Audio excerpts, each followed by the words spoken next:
Let's chat about when we drift around inside our ethics. And usually ethical drift doesn't begin with bad intentions. It usually begins with a desire to be liked. It can look like adding 10 extra minutes to a session because you feel guilty ending your session on time. It can look like rewriting an email 3 times so that it sounds softer, comes across better, that you're being heard. It can look like agreeing to a reduced rate, even though you know that's going to make a whole lot of extra pressure for you. In these moments, nothing wild or dramatic is happening. You're not violating your values. You're simply trying to avoid discomfort. But when approval becomes the quiet regulator of your decisions, your clarity is going to start to weaken. And practitioners often tell themselves they're being kind, they're being flexible, or they're being understanding. But if your choices are being driven by the fear of disappointing someone, you're no longer leading the container. You are reacting inside your container. And clients do not need you to be agreeable, okay? They need you to be steady. And steadiness sometimes requires saying something that creates a little bit of tension. When someone pushes back on a boundary and you feel your chest is tightening, your mind rushes to justify yourself, that is not compassion that's speaking. That's your nervous system activating. When you extend yourself because you want to maintain harmony, that is appeasement that is being disguised as care.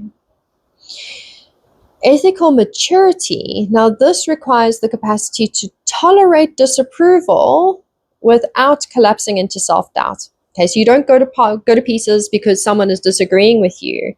Being clear does not make you cold. It makes your work reliable. And a practitioner who is overly invested in being liked will unconsciously adjust their standards to maintain comfort.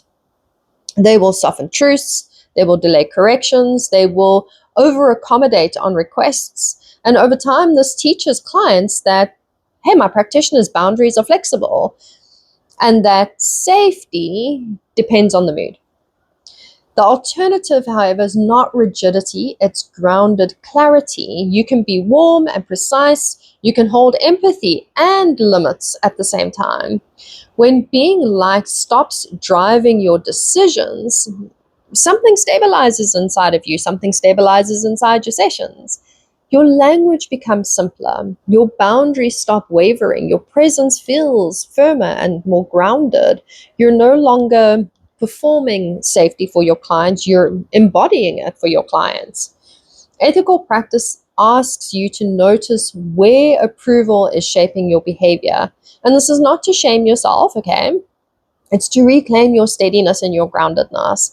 The more honest you are about your need to be liked, the less it's going to control your leadership and the less it's going to control your sessions. If you recognize yourself stuck in this place of, comfort, clarity, wanting approval, most practitioners are never formally taught how to regulate that in the moment inside sessions. They're told, be kind, be professional, be the one that shows them how to stay steady when discomfort rises. And this is exactly the kind of refinement we work on in mentoring. So if you come and work with me, this is the sort of thing that we're going to work on. And it's not about changing who you are, it's strengthening your capacity to hold clarity without collapsing into appeasement. If that's the level of steadiness that you're ready to build, details to mentor with me are below in the description. And know that having that type of steadiness in your practice is a far stronger and firmer ethical ground to stand on than being kind.